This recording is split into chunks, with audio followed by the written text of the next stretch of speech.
บรรยากาศยามค่ำคืนที่หมู่บ้านฟูหลงเจิ้นมณฑลฮูหนานประเทศจีนสวยงามด้วย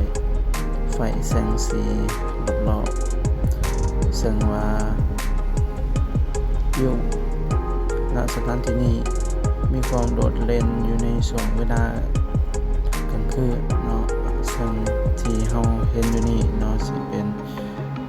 บรรยากาศของผู้คนที่เข้ามาเที่ยวชม